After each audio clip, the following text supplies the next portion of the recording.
You're listening to the Word Slinger Podcast, episode 67, Speculative Fiction with S. Evan Townsend. I speculate and then I write what I want. Writing a book.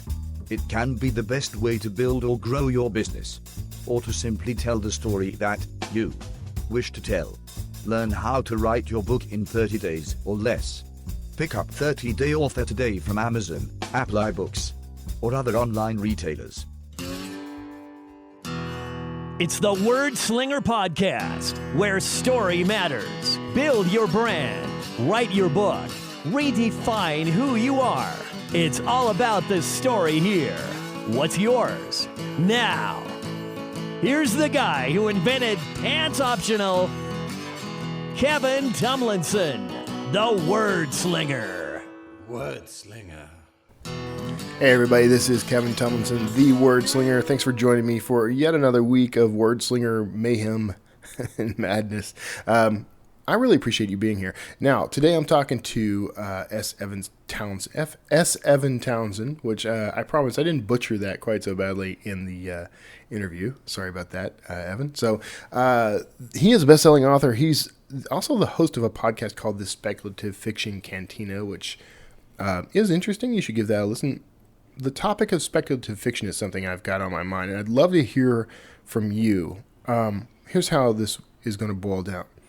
Speculative fiction is kind of this general term. I first heard it used by Orson Scott Card back in like the 90s when he was using it to kind of discuss what his work was, because he didn't write just purely science fiction or fantasy.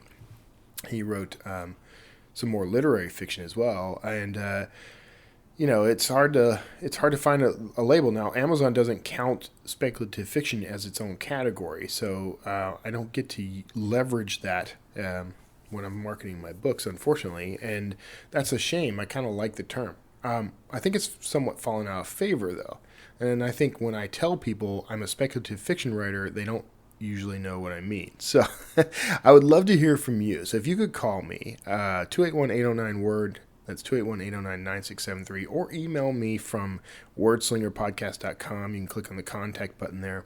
I would love to hear what your take is on speculative fiction, what you think it means, whether or not you think it's still a popular term, what categories it covers, whatever.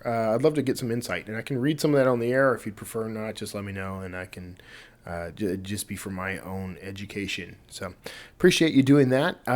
You'll love this interview with S. Evan Townsend, and we'll get into a little bit of speculative fiction on the show. Before we jump into that, a bit of housekeeping. I finally did it. I went and redid the videos for my Patreon campaign, which you can find if you go to wordslingerpodcast.com. You'll see a button for Patreon on the homepage, and then every single podcast post, has a big, giant support us on Patreon button. You can click on that and then go help out. Now, here's the deal. I've set a pretty ambitious goal for the show. I would like for the show to become financially self-sufficient, and I'm aiming at a very lofty goal of around $5,000 per month. Now, here's the deal. That's a huge number, I know, and I think it's achievable, actually, not just through Patreon, but through other avenues of income I have for the show. I'm considering a sort of flat percentage of 30-day author sales as being income for the show. Haven't landed on the right strategy for that yet. I'm working on that. If you have suggestions about that, by the way, feel free to let me know. Call me at 281-809-WORD, 281-809-9673, or email me at wordslingerpodcast.com. I'd love to hear opinions and advice, anything you got. So, all that said, Patreon is a component in trying to raise that monthly number. But the reason behind the number is this. I want the show to become financially self-sufficient, meaning I want to be able to pay someone to do some of the production work that I do each week on the show. Beyond that, I want to see the show grow so that I can provide a little bit more to you guys. And there are some administrative things that it'd be very nice to have someone who could take care of some of the details. Things like booking guests and that sort of thing. That's not really a problem. But building and maintaining a website and a community around that website for, slingers, that sort of thing. Organizing giveaways, organizing, courses and projects, and, whatever might be helpful to you as a listener. So that's one of my plans over the next year to 2 years is to grow in that way. And to do that, I need the show to start kind of paying its own bills. I will forever do the show for free if that's what it takes. I got no problem with producing it myself. It'll stay approximately the way it is if that's the case. And I'm always looking for ways to kind of, streamline it and make it grow. However, at this point, what I'd love to see is a chance to go a little further with it, to get a little bigger with it. And after some of the reading I've done lately, like Peter H. Diamandis and some stuff I've written, that I've read from Tony Robbins and Tim Ferriss, and podcasts I'm listening to, I think thinking big is probably the cure for the common life at this point. So I'm going to keep pushing on that. So if you would like to help, you don't have to send me $5,000 unless your heart just really tells you to do so.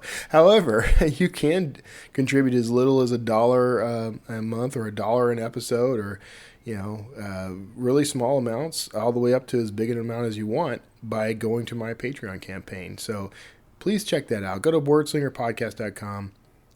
Thus ends the commercial. You can also, by the way, buy 30 Day Author or any of my books on that same website. So I would appreciate that. All of that helps, and the more self-sufficient the show is, the more I can concentrate on making it grow. There we go. So all that said, I hope you're digging this, and I hope you feel there's a value in it. And as little as $1 a month would help. So that's it. End of commercial. Now let's get into the really important stuff, the stuff that actually matters here, and let's talk to S. Evan Townsend about speculative fiction and his career as a best-selling author. See you after the interview. Hey everybody, thanks for tuning in. And today I'm sitting down with somebody who, in a lot of ways we're remarkably similar, and in other ways we're in no way alike. But I'm talking to S. Evan Townsend. He's a best-selling author. That would be the part in which we are not that much alike. And he is also the host of the Speculative Fiction Cantina, which I have listened to a couple of episodes and really enjoyed, man. So I'm glad to have you on the show. Thanks for being here. Well, thank you for having me, and I'm glad you enjoy my show. We do a lot of hard work on that. Yeah, it's interesting. And you interviewed someone that I also interviewed, which was Stephen Shortley. I'm pretty good at butchering names. I'm going to do that a couple of times. So anyway, we share a couple of guests. So thanks for being on, man. So tell me a little. Okay, I love best-selling authors, but there's a wide range of definitions there. So what does best-selling author mean in the Evan Townsend universe? In the Evan Townsend universe, I hit number 2 on Amazon with my novel Rock Killer. That was a few years ago. Oh, nice. Number 2 in science fiction, I should say, not number 2 overall. Yeah. And so that I decided I sort of self-labeled myself best-selling when that happened. Why not? You know what? I've been kind of toying with laying that claim after I hit number 1 on science fiction on the Apple Store. So I've been toying with it, but I haven't taken that step yet. So if it's working for you, I may go forward with it. Okay, yeah. So are you generally a science fiction writer? Is that I consider myself generally a science fiction writer. The interesting thing about that is, of my 7 books, 5 of them are fantasies. Yeah. I only have 2 science fiction novels out at the moment. I have 3 in the pipeline, 4 in the pipeline. I take that back if you want to count the one I'm working on right now, first draft. Right. But I got onto this fantasy thing. I started writing a fantasy series. It was supposed to be 2 books and it ended up being 5. Oh, that's how that goes. Yeah. So, I consider myself primarily a science fiction writer, but I have 7 books and 5 of them are fantasies. So that's where you get the speculative fiction title, which is kind of what I'm doing. I mean, how do you view speculative fiction? How would you define it? Well, speculative fiction is a very broad thing, which is what I wanted to do with the Speculative Fiction Cantina. Is I wanted to make it broad. We've had everything from horror to paranormal romance. Yeah. I had a woman on not that long ago who wrote non-furry paranormal romance shapeshifters. Her shapeshifters were dolphins Oh, who became human. okay. All right. Yeah. There's a market for everything, man. Apparently there is a market for everything. World number 32 of the internet, or is it 34? That's it. And so we've had PNR, paranormal romance. We've had horror. We've had science fiction, fantasy, steampunk, Yeah. pretty much time travel, anything that. And to me, speculative fiction is anything that you go, what if? Yeah. What if in the future this happened? Well, that would be science fiction. And what if we had hobbits running around? Well, that would be fantasy. What if there were dolphins that turned into humans? And that's the thing that amazes me about my show, is the variety of ideas people have that I would never in my life come up with. Right. On my show, I have people do a reading, 5 to 8 minute long reading, and the creativity and the amazing ideas these people have, I am just blown away by it, because I've interviewed well over 100 people for the Speculative Fiction Cantina, and every one of them has a pretty much different idea of what they have in their book. Right. It just amazes me. And even in my little writers group here in my little town where I live, the plethora of ideas that these people put out, and I write 5 books in the same series because I like the idea in that. It just amazes me, the imagination of writers today. Yeah, it's well, there's no shortage of unique ideas for sure. I mean, you see things that are similar, but it's interesting to watch the sort of variations on a theme. True. Yeah, especially in the paranormal romance genre. Right. Lots of variations. Vampires, werewolves, and so then this lady comes up with dolphins, and I'm like, well, okay, Why not? Why not? If there can be Bigfoot porn, there can be dolphin romance. Yes, there can. So I love that definition of speculative fiction. By the way, the whatever makes you say "what if." I consider myself a speculative fiction author for the same reasons you do, really, or the same reasons you focus on that for your podcast, because I write such a variety of things. I don't really want to get labeled in one category or another. But do you think that might hurt authors? To be labeled as speculative fiction? Strictly, yeah. I don't know. That's a very good question. I do know a lot of people are out there. I talk to a lot of readers, because I'm out in the public trying to sell my books, and I get, I only read Christian. I get that a lot for some reason. That's funny. People will say, "Oh, I don't read fantasy," or they'll say, "I don't read science fiction," or "I don't read romance." I'm like, "Well, I don't have romance. I mean, there's a romance in the story, but it's not a romance story." So I think if you can label yourself as broadly as possible, that could help you. You don't want to pigeonhole yourself into, I write military hard sci-fi. Yeah. Because that limits your audience. But if you say I write sci-fi, your audience gets a little bit bigger. If you say I write speculative fiction, I think your audience grows a little bit. And then they might want to know, well, if it's fantasy, science fiction. But yeah, I don't think you want to pigeonhole yourself very tightly. You want to market as broadly as you can. Yeah, it's difficult though, because for example, Amazon doesn't I don't think they have a speculative fiction category. Not that I've noticed. No, I've looked for it. I can't find it. I wonder if you could do that through keywords. I should play with that. But I'm also sure that most people aren't going on Amazon and typing speculative fiction in the search box, so it's probably not useful. Yeah, they're probably typing science fiction or right. fantasy. So, I mean, in that vein, I mean, how are you reaching your audience? Like, how do you market to your specific audience?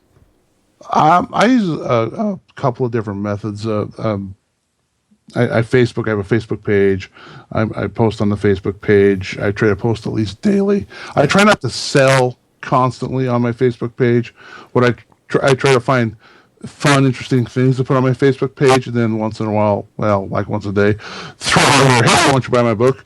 Kind of post. I don't, nothing that's blatant, but I'll quote a review from one of my reviews. I'll quote a review from one of my books and and say, okay, here's a review for Treasure of the Black Hole, and I'll quote some really fun thing they said in the review. Yeah. And have the buy link there, and I'll do that like once a day. But I try to put, I'm sort of a space buff, which if you listen to the Speculative Fiction Cantina is kind of obvious. You're right. Space.com, I like their page on Facebook, and they'll often post really pretty pictures of stars or nebula or the Milky Way over the arches of Utah, and so I'll put that on my page and I'll say, hey, this is really a pretty picture, and I'll do that pretty much as often as I can. Or if I see a space joke, anything that's science fiction that I can put on my page, because people aren't going to like your page because they want to hear your sales pitch. They're going to like the page if you got interesting content. So that's what I do on Facebook. And then I'm on Twitter. I'm on Twitter very heavily, and probably a little too heavy on Twitter. But I try to do the same thing. Twitter is a little different. I do promote more often on Twitter than once a day. But I also try to come up with, hey, here's an interesting post. Here's something funny. Tell a joke. Because Twitter's totally, I can just throw out a dumb joke on Twitter. Yeah. And I'll 15 retweets and 20 likes, it's just my chemistry teacher threw sodium chloride at me. That's assault, something like that. That's my kind of humor, man. Yeah. On Twitter. I try to do that, and I retweet a lot on Twitter, and I use a retweet service because otherwise you spend your life retweeting. Right. And I swore one time I would never use a retweet service, and then I spent my life retweeting for about 3 days, and I said, no, I'm going to use a retweet service. So I retweet people who retweet me, and it's very... I live for retweets because I don't know if my followers, look at my stuff and go, oh, I want to buy his book. But if their followers have never seen me before, they might, and I get retweeted, they might see something new that they haven't seen before. Yeah, and what service do you use, or do you mind plugging it? If I can remember the name, Round Team. Round Team. Okay. It seems to work pretty well. And what I found is the best way to do that is to make a list. Twitter lets you make lists. Right. Put in the list the people you want to retweet, and then tell Round Team retweet the people in this list. Okay. And that seems to work best for a free Round Team account. That's cool. All right. I will check that out. I'm always looking for new tools. I'm sure my audience is too. So, how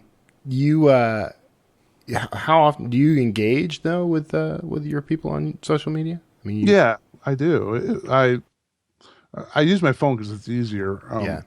I tweet on the computer, but I use my phone to engage. I'll just go through my notifications and skim through them. I go, retweet.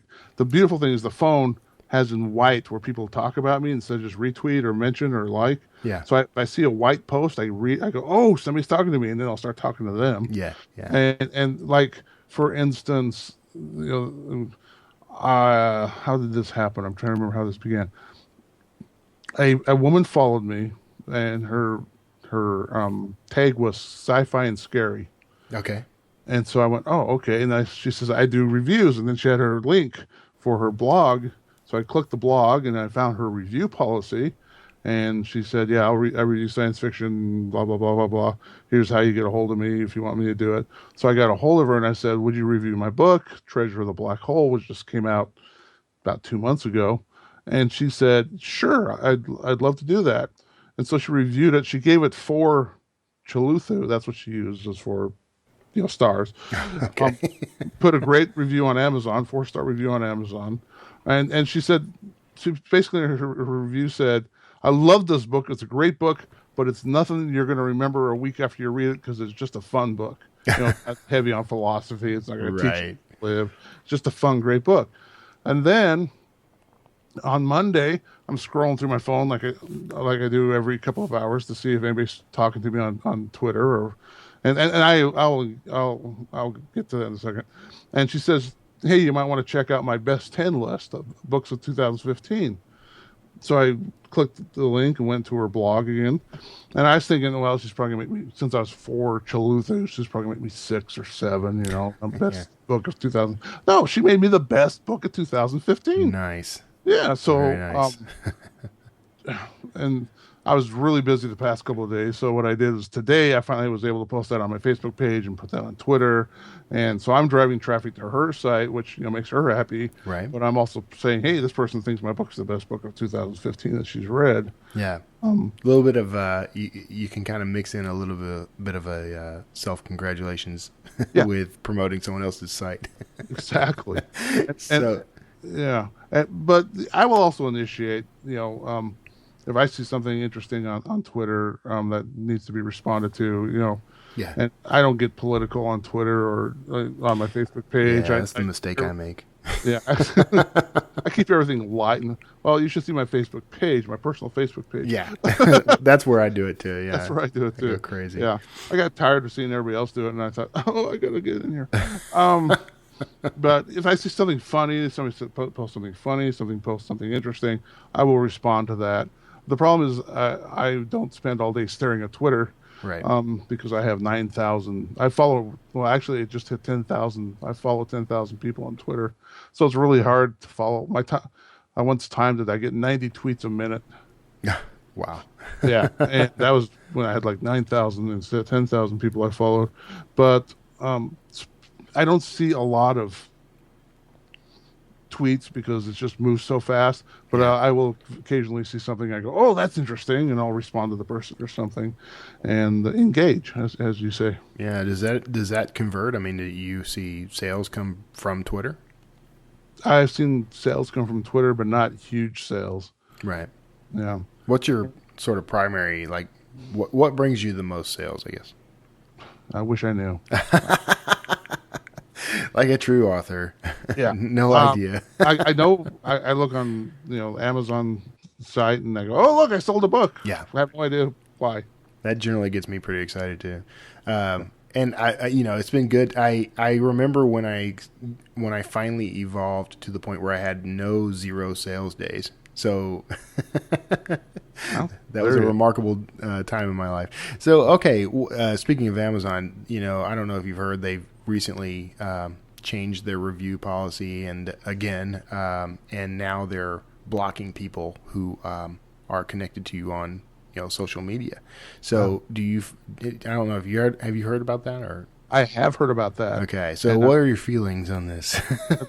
I live in fear for some of my reviews. Yeah, me too. Because I got a hold of the reviewer through social, or there are, they had we're going to get rid of friends. If we think you're friends, we're going to get rid of your review. Yeah. And I didn't lose any reviews with that. And I do have friends who have reviewed some of my books. And if a friend reviews my books, I say, be honest. I don't say, give me a 5-star review or else. I say, be honest. Give me the review you think it is. I don't trade. I know people will trade 5-star reviews with other people and stuff like that. I don't engage in any of those shenanigans. Yeah, that's wise. Yeah. Now they're limiting reviews if you're connected to social media. Well, I have 15,000 followers on Twitter. Right. That's the problem. Yeah. So I got, according to Amazon, I got 15,000 people who can't review me. Right. That's ridiculous. Yeah, that is ridiculous. Good. So, I'm glad we agree on that because that has been a burr under my saddle for the past few days because I just raged when I read that. I know. I saw that. I think I saw that Monday or over the weekend. I can't remember when. I just went, oh, my gosh. Yeah. One person did suggest don't have your Twitter or your Facebook page linked to Twitter or to Amazon. Yeah. And then they won't know who your followers are. That's the advice I'm getting. Yeah. Yeah. It's just, how do you, I don't know. Yeah. You can't control what other people have though, right? I mean, if they're searching everyone's social media and they see that they're connected to you, I don't know. Maybe it doesn't matter. So Amazon is the 800-pound gorilla. Hard to avoid though. Are you exclusive to Amazon? No, my Treasure the Black Hole is, but it's the only book I have that is exclusive to Amazon, and the reason for that is more logistic on. Excuse me, my voice is cracking. Is more logistics on my end than any loyalty to Amazon. Yeah. I think it's nice that you came on and became a man on the show. I'm hitting puberty at 55. So okay, yeah, you've got one book that's exclusive. So what? I I talk to people about this all the time. There's a kind of back and forth about whether or not it's better to be exclusive or go wide. What do you think? Clearly, you feel it's better to be wide, but I feel it's better to be wide. And my 7 books, or 6 of my 7 books, excuse me, were published by a small press publisher. My latest book, Treasure of the Black Hole, I self-published because I wanted to see what that was like. I've never done that before. Yeah. So I wanted to see what that was like. The person who set it up for me, that I paid a nominal sum to, said, "Well, we'll go on Amazon exclusively. We'll do the KDP for 90 days." And I'm like, okay, that was her advice. Okay. And then I'll get you the files for going on the Kobo and Nook and all the other ones. Yeah. And then she got sick and couldn't do it. So I'm waiting for her to get well so I can do that. So that's the reason why I'm exclusively Amazon. But I'm only exclusively Amazon on the ebook, come to think of it. The paperbacks you can get at Barnes & Noble. Okay. And places. Now, how'd you swing that? Because a lot of the indie authors I know haven't been able to crack that nut. So how'd you get in Barnes & Noble? Really? Because it's very easy. Really? All right. Give it to me, man. I am all ears. Your book through CreateSpace, and you have somebody set up the files for CreateSpace. CreateSpace will publish your novel for free, just like the Kindle, the KDP, will publish your novel for free if you do the formatting. Yeah. And then when you're setting it up, they say, how do you want this distributed? And there's extended distribution. You click that button, and that sends it out to Barnes & Noble and all sorts of different people. Okay. All right. That's what I understand. Then I may be available in Barnes & Noble and just didn't realize it. Go check. DN.com. Yeah. All right. Yeah, actually, we were... no, I won't go into that. I have a secret plan to get my books in Barnes & Noble, but maybe I don't have to. So you... I assume. Well, no, I'm not going to assume anything. So, do you have a mailing list? Or you got a group of people? Okay, I have a mailing list. So, how did you build your list? On my website you go onto my homepage. Up in the upper right hand corner, it says if you would like to enter a drawing to win a book, a quarterly drawing to win a book, put in your name and address. I feel a little bad that it doesn't say. Plus, I'm going to add you to the mailing list, but because it's a given. Everybody knows. Yeah, everybody knows that exactly. So that's been happening. I've actually I connected with a woman. She was on my show, is how I connected to her, and she said she has these giveaways about 4 times a year, big huge giveaways, and she'll have like 50 authors involved in these giveaways, and they do raffle copter, and if you sign up for the web, if you like the web page, their Facebook page, you get an entry. If you like their Twitter, you get an entry. If you sign up for the newsletter, you get an entry. Okay, that's cool. That has almost doubled my newsletter. Really? Yeah. And how do you deliver that? I mean, how are you getting that to people?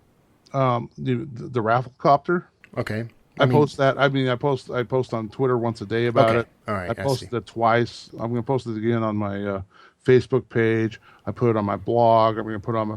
This one ends Christmas, December 25th. That's Christmas, right?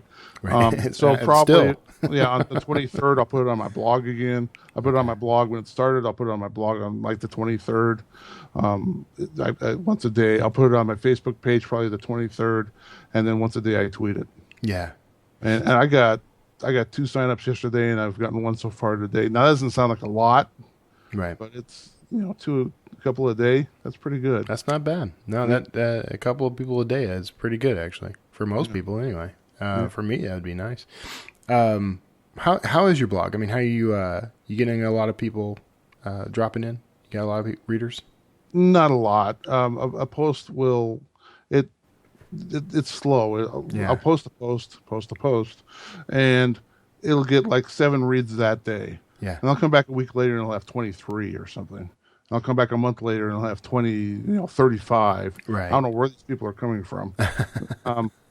I did find some, and I haven't been doing this, and I really recommend it to anyone who tweets.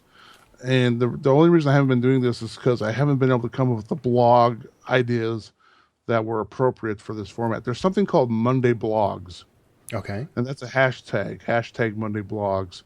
And what you do is you have a blog post on Monday, and then you post on Twitter, here's my blog post for Monday Blogs. And it's a reciprocal thing. If people who see Monday Blogs will retweet it. And if you see Monday Blogs, you retweet that. So it's a reciprocal thing. You're retweeting other people who have the Monday Blogs hashtag. And it's really easy. I use TweetDeck. I can set up a column with just Monday Blogs tweets in it, and I'll tweet like 3 an hour for the morning. And I figure that's my obligation. But when I did that, I would get like 100 hits on my blogs on a Monday. That's remarkable. Yeah, I was shocked. And like I said, the only reason I haven't been doing this lately is because I've been able to come up with good ideas for the Monday blogs, because you want them to be a really good blog post. You want them something that's going to draw people in to your blog and make them say, oh, this guy's really smart, this guy's really cool, I should read this guy, I should read this guy's blog. And for some reason, my well has been dry. I have not come up with good ideas. So I don't know. I've been glancing over how does Ant-Man breathe, and I'm intrigued. Yeah. I want to know, because that was the same question I had.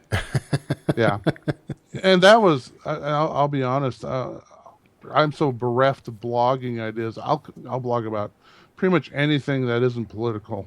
Right. Yeah. Yeah. That's a good strategy. I get to. I watched Ant-Man. I went, how's he breathe? I'll blog about that. It's called science. So tell me about the podcast. I mean, what got you started with that? That was very interesting. I don't know why these people approached me, but the Right Stream Media people emailed me and said, would you be interested in doing this blog talk radio show on Fridays about science fiction? And I said, well, can we make it about speculative fiction? And then we can have fantasy and steampunk and horror and paranormal. We already had this discussion. And they said, sure, yeah, go right ahead. And I said, well, how's this work? And they told me how, here's how you do it in the studio, and here's a good way to find listeners. And it just grew from there. And it was sort of a work in progress. Probably the first, I do it once a week. Most weeks, I'm not doing it Christmas Day because it's Christmas Day. Yeah. I figured, A, I wouldn't be able to get anybody to get on, and B, I don't want to do it on Christmas Day. I'll be at my mother's house eating turkey instead. Right. And in presents. And it just grew. And as I've done it, I've gotten better at it, and it's gotten easier. It's a little bit of work. I spend time on Thursday, the day before. If I have time, I'll do it Friday morning. If I don't have time to do it on Thursday, writing questions for each of the guests. I have 2 guests on. I have them at the same time, which is the people the Right Stream people are amazed. They say, we're amazed you can do that. I'm like, to me, it's easier, and it's easier on the guest because the guest doesn't have to hold their own. They got someone else to sort of bounce off of. Yeah.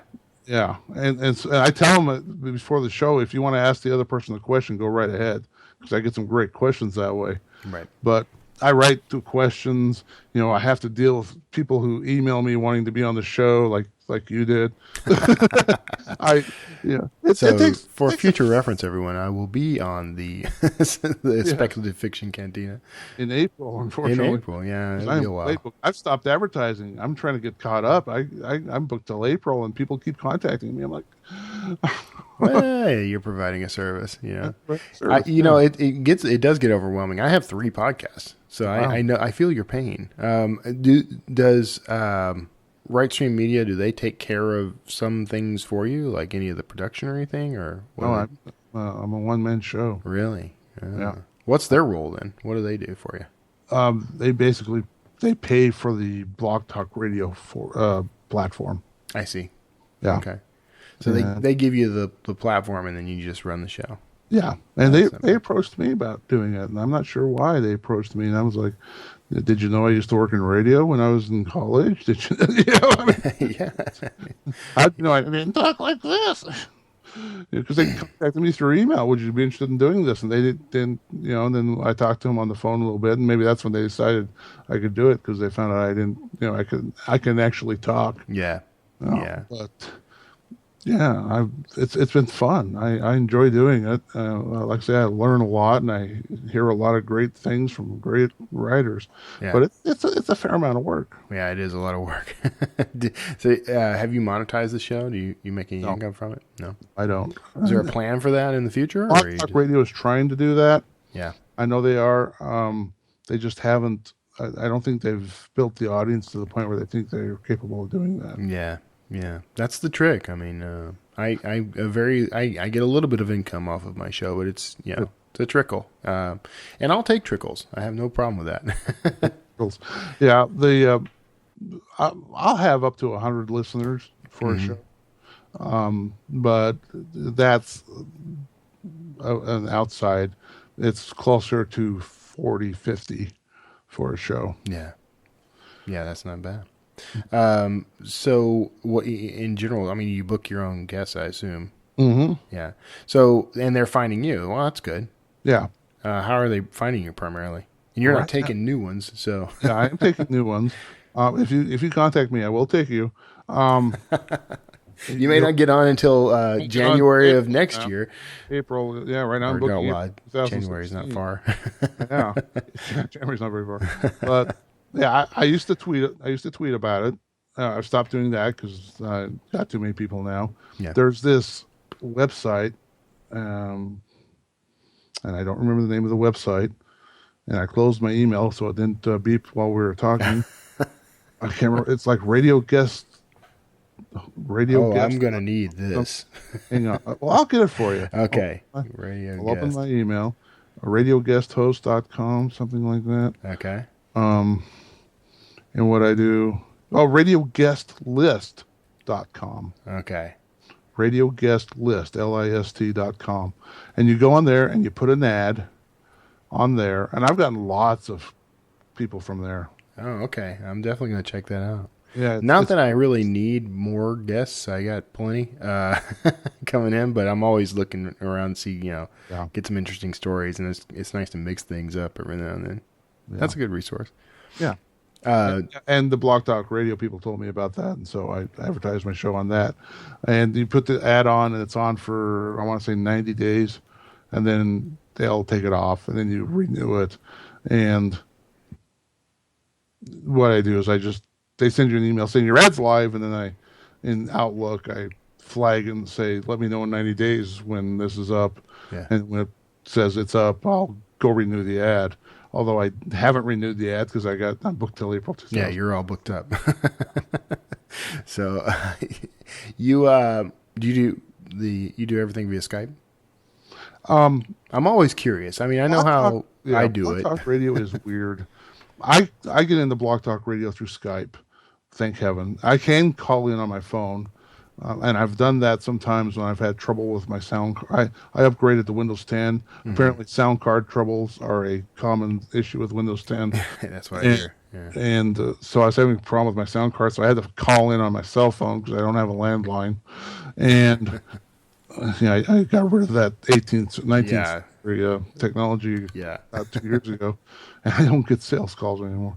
But I Skype in, but the guests have to call in to a number 347-925-7426 or something like that. I should have that memorized by now. And they call in that number, and if you want to call in and talk to the guests, that's the same number you call in on. And they have to call in for an hour, which I kind of feel bad about. Long distance fees and all that. I don't know what they cost these days. Yeah, nobody pays long distance anymore. Nobody pays long distance anymore. Oh, good. I don't feel so bad. And, because when I call on my phone, I got no roaming, no long distance on my cell phone. Right. So I don't pay anything. But, yeah, Blog Talk Radio is a little weird that way. Yeah. And then they came on the show, and I have it on my computer screen, and I click on their little caller ID thing. It's got a mic on it. I click on it, and they're live. That's good. That's as good a strategy as any.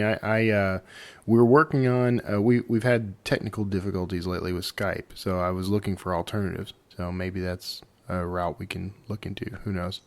I want to talk more about your writing. Really, I want to talk about kind of your process and everything because, I have a vested interest in learning new techniques. So, what do you do? I mean, do you write every day? No, I haven't written since Sunday. Oh, But okay. I was preparing myself like what, since like a year ago? What? no, Sunday. I did NaNoWriMo, and Oh yeah. I did a novel for NaNoWriMo. It would end up, it's a little shorter than I want it to be. It's only about 55,000 words. Yeah. I was shooting for 65. But now, and then I have another novel that I started after NaNoWriMo. I'm about 10,000 words into. And it's December something. So, but I don't write every day. I usually don't outline, or I'll outline as I get towards the end of the book, just to finish it up. But I'm sort of a plodding pantser. Okay. I liken it to a road trip. You know where you are. You know where you want to end up. Yeah. You have these stops along the way. I want to go to there. I want to go to here. I want to go here, and then I'll end up at my destination. And so I start writing. I start driving. I start writing, and I know where I'm going. I usually know how the first couple of chapters are going to go because I know where the first waypoint is. And the first waypoint's I'm a writer. Can you tell? Yeah. Initiating. Is that the right word? The thing that sets off your character. Yeah. Yes. I can't know what there's a term for it. Anyway, the thing that sets off your character to take this adventure. Okay. And that's your first guidepost, and your second guidepost is when he finds out that his brother is the evil twin or something. And, Okay. and I just have these ideas, and then I'll start going. But a lot of times, what happens is my destination will be Portland, Oregon. Yeah. Since I live in the Pacific Northwest, and I'll end up in Spokane, Washington, because something went interestingly east. Right. Yeah. My novel. This was my first novel published, Hammer of Thor. When I was writing that, I'm typing along. I know where I'm going. I know where I'm going, and all of a sudden, I had a character who said "Die Valkyrie." Okay. He was a German. Yeah. Clearly. Yeah. That the story is set in World War II, and all of a sudden I went to Valkyrie. Oh my gosh, what could I do with that? And instead of Portland, I ended up in Spokane because some character said something that I had no idea he was going to say. Oh, that's interesting. Yeah, I am a character driven writer myself, so my characters just sort of take over. Mm-hmm. So you don't plot. You're a pantser. Which I approve of. We actually are more alike than not alike. I even wear fedoras. So yeah, I'm looking at your author profile pic here. So where do the ideas? I hate this question. Where do the ideas come from? What do you take inspiration from? I wish I knew. Yeah, I know. I don't know either. Reading helps a lot. If you're reading other writers, they'll have a theme or an idea, and you'll go, I could take that idea or theme and twist it and make it my own. Yeah. Watching movies, it's not quite as good as reading, but it's sort of there. Yeah. I was trying to think. Well, for example, Treasure of the Black Hole was inspired by the Maltese Falcon. If you read the novel, it's very obvious that it was inspired by the Maltese Falcon. Yeah. And I've read the book, The Maltese Falcon, and I've seen the movie. I've seen the movie more than I've read the book. I only read the book once, but I've seen the movie like 20 times. I have it on DVD. And it was, I said, I really like this film noir hard-boiled detective guy. What if he lived 3,000 years in the future and his secretary was a 8-foot tall bug, and he was dealing with all these alien species, and that's sort of where my latest novel, Treasure of the Black Hole, grew out of. Yeah, because I'm a big fan of the Maltese Falcon, and so I took the ideas in that book and I twisted them. Yeah. Yeah, that's interesting. That's an interesting spin on the hard-boiled detective story. So you kind of get the best of both worlds with that, really. Yeah. And then it ended up, it was supposed to be a hard-boiled detective novel, and sort of turned into a treasure hunt. Oh, I see. But, so... So how do readers respond to these? I've gotten a lot of positive feedback. I've gotten my most controversial book is Rock Killer because it's a little political. Yeah. But so I've gotten some 2-star reviews from people like, "Oh my God, this guy's they don't like how I think." Right. And then I've got one guy said it makes me long for a Heinlein juvenile. Like, is that good or bad? I would call Well, it. it's a 2-star review, so I think he didn't like. Oh, okay. So not good. Yeah. But I get a lot of positive feedback, both from Amazon reviews and people who read my books. One of the best things I have done to sell my books, and I live in a small town. Mm-hmm. I and a friend who's another writer, we will go anywhere to sell books. Yeah. I have sold books in pizza parlors. I have sold books at swap meets. I have sold books on the street, literally on the street. Of course, it was during a parade, so there was people downtown to buy the books. I didn't just walk up to people, but we set up a table and we will go anywhere to sell books. And I have sold a ton of books that way, paperback books. And then I will run into people after they read them, and some of them just gush, and that just makes me beam, makes me so happy that people like my books. I like your approach, sir. My wife and I have actually talked about maybe just at kind of we're about to hop in an RV and travel full time. Okay, and we were talking about the idea of setting up like a roadside, almost like a fruit stand, but it would be for books to see if that was anything that would interest people. Just maybe even set it up next to a fruit stand, but just set it up, see what happened. That's not a bad idea. Yeah, we have one book. Well, we have 2 bookstores here in town. Yeah. One's a religious bookstore who's not interested in us. The other bookstore is a chain called Hastings, and they want some god awful amount if you sell books in their stores. Yeah. So we avoid them like the plague, not to use the cliche. And like I said, we will sell books. We've sold anywhere. The Downtown Business Association will have these events downtown, and we'll just go down there and we'll pay them $25 for the right to set up a table.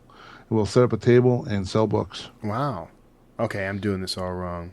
It's interesting, though, to think about that. I mean, I'm kind of kidding and kind of not kidding because, it's interesting to think about it because the benefits of that are, well, all right. First of all, we have a tendency to think we're only successful at selling books if people go to a store and buy them or go online and buy them.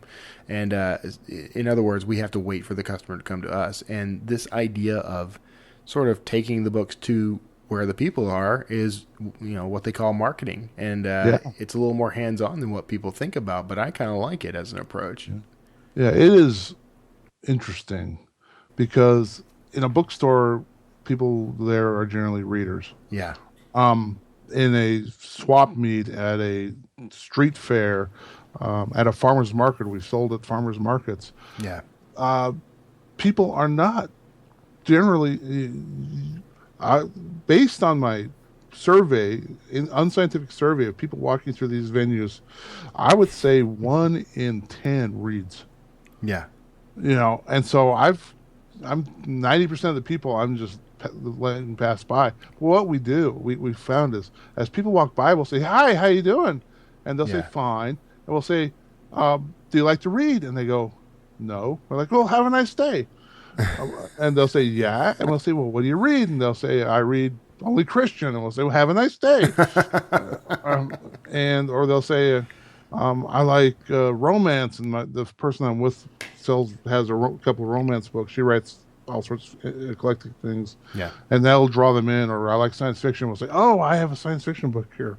Yeah. And the one thing I have learned, you have to have an elevator speech for your book, which is like a 30-second spiel, and you have to have it memorized, and you don't want to make it too short. I had it too short for a while, but I have learned to make it, I don't know if it's 30 seconds, but like my elevator speech for Treasure of the Black Hole is, when Rick Bailey is hired by the exotically beautiful and outrageously wealthy Princess Nora to find the lost family jewels, he thinks the case is going to be easy money. That is until somebody tries to kill him. And people go, "Ooh." You got a nice hook. I think it works. Yeah, thank you. So you see some, and you get a lot of response from that. Yeah. In person. That's just fantastic. Yeah, I've sold more books in person than I have online. To be honest. Let me ask then. I mean, do you make a full-time living from selling books now? No, I do not. Okay. I am very I'm a very fortunate, blessed person. Yeah. I owned a business for Yeah. 20 years, and then I sold the business, and I'm living off the proceeds of that sale. Yeah. If I had to live off what I make writing, I would be living in a box under a bridge. Oh, wow, that's unfortunate. Yeah. But it is Yeah. the case for many authors. But Yeah. I think there's still the thing about it is, I mean, that's where a lot of authors are, and I think a lot of authors are intrigued by. You get sucked into this idea that you're going to write a book and then the world's going to beat down your door trying to buy it, and of course that's not the truth. You worked at it. Yep. How long have you been working at this? Since 2010. Okay. I stopped. I sold my business in 2010. My last day of actual paid work was December 31st, 2010.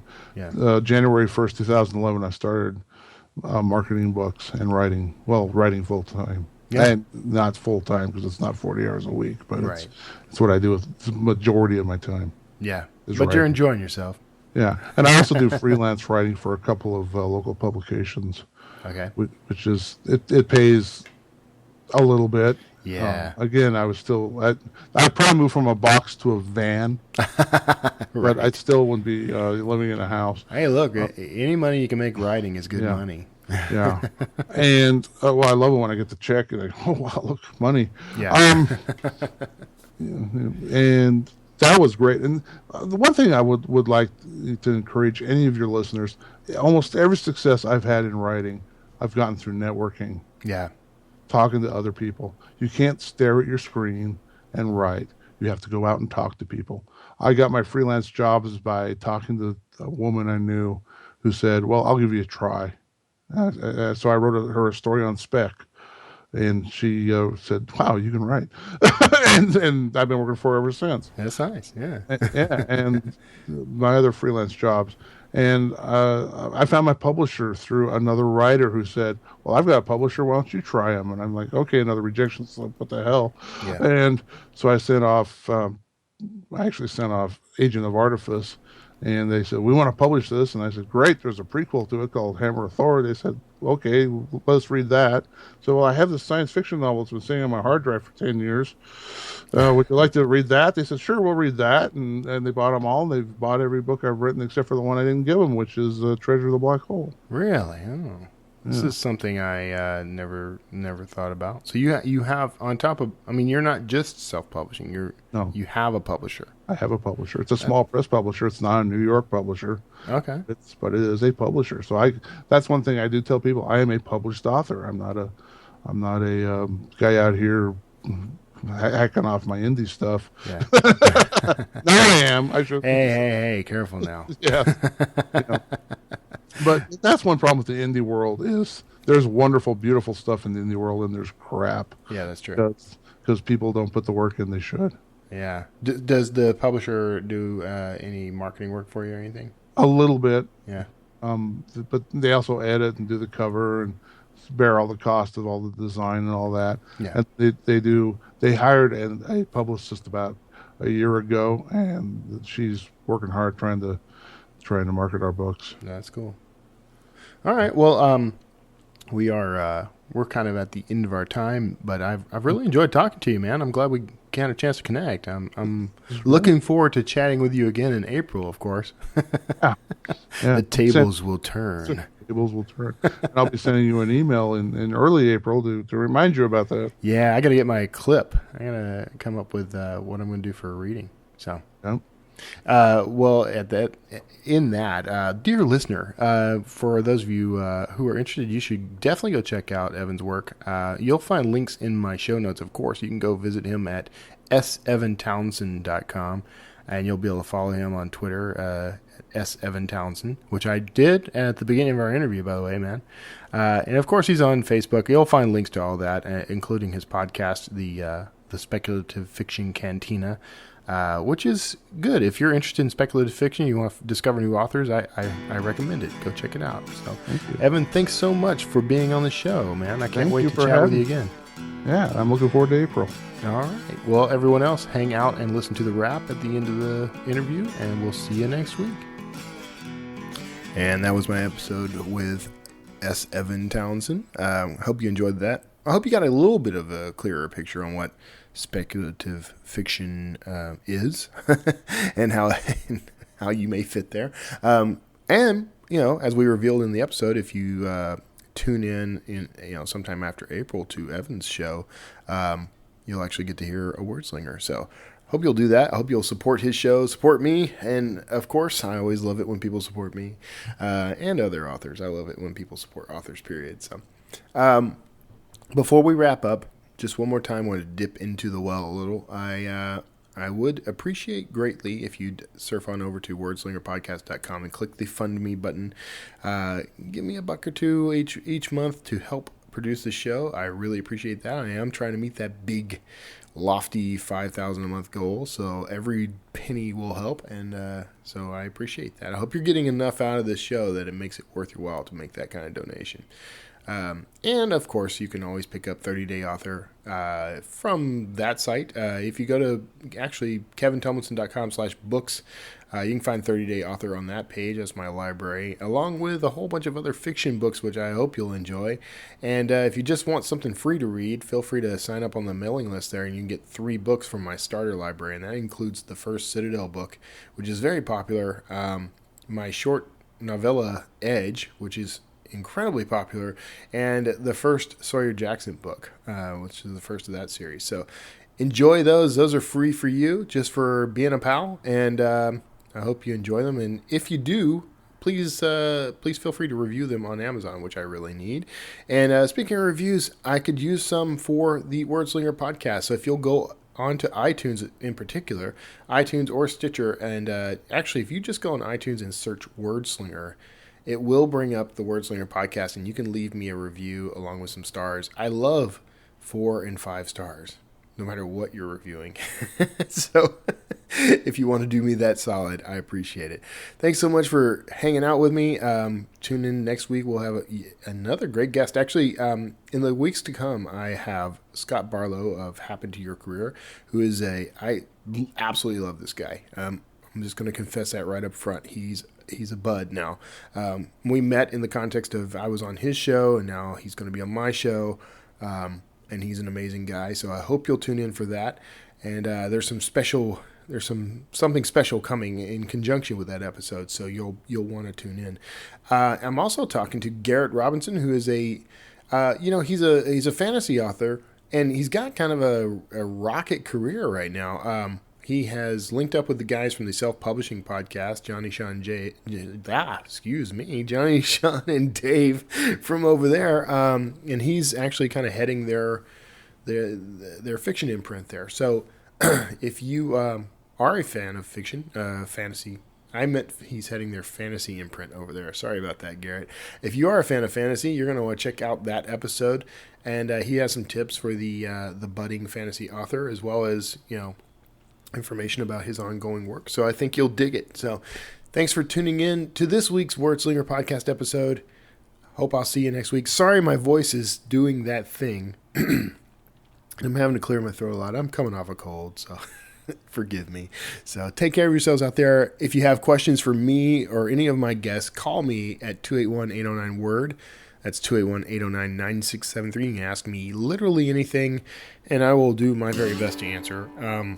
You can also send me questions or comments at wordslingerpodcast.com. Just click the contact button. Take care of yourselves out there. All my love to you. God bless. And I'll see you next week.